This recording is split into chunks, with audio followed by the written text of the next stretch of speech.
નમસ્કાર દર્શક મિત્રો, બ્રેકિંગ ન્યૂઝમાં આપનું હાર્દિક સ્વાગત છે. આપ જોઈ રહ્યા છો ગુજરાત ન્યૂઝ 24.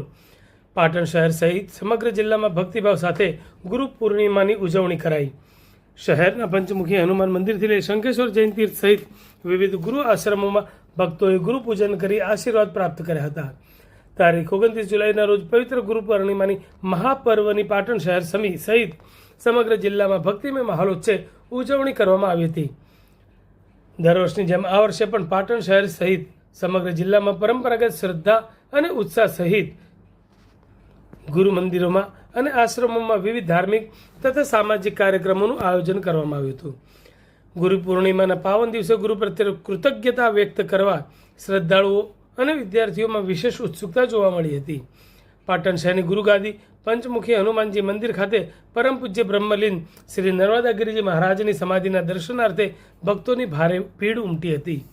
મંદિર પરિસરને વિશેષ ફૂલોથી શણગારી મહાપ્રસાદીનું આયોજન કરવામાં આવ્યું હતું. આ ઉપરાંત શહેરની વિવિધ સરકારી સંસ્થાઓ તથા શાળાઓમાં વિદ્યાર્થીઓ દ્વારા ગુરુ પૂજનના વિશેષ કાર્યક્રમો યોજાયા હતા.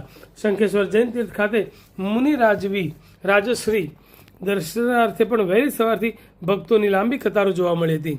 જિલ્લાના ગ્રામ્ય વિસ્તાર જેવા કે નોરતા ખાતે સંત પરમ પૂજ્ય દોલતરામ મહારાજ આશ્રમ ખાતે ગુરુદર્શન, વાગડોદ નકળંગ ધામ અને ચવેલી ધામ, શ્રી રામ અખાડા આશ્રમ ખાતે ગુરુવંદના, બાલીસણા નિષ્કલંકી નારાયણ ધામ, સિદ્ધનાથ મહાદેવ પાટણ, પાઠક સાહેબની જગ્યા, હનુમાન મંદિર કણી, અવિચલ ધામ ત્રિમંદિર બાલીસણા, 64 માતાનું મંદિર, નરભેરામાં આશ્રમ, ડેર જસરાજ મંદિર ગોલીવાડા, પાળેશ્વર મહાદેવ મંદિર અઘાર અને 5 પીપળધામ ખાતે આરતી અને ભક્તિમય કાર્યક્રમોનું આયોજન કરાયું હતું.